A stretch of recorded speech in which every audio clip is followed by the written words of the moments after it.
Esse animal muda de cor como se fosse magia, mas o motivo real disso vai te surpreender.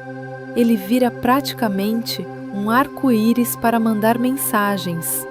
Quando está bravo, ele escurece. Quando está animado, ele fica super vibrante. O segredo disso? Células especiais, chamadas cromatóforos, como pixels vivos espalhados pela pele. Da próxima vez que você ver um camaleão, lembre-se, ele não está só se escondendo. Ele está conversando.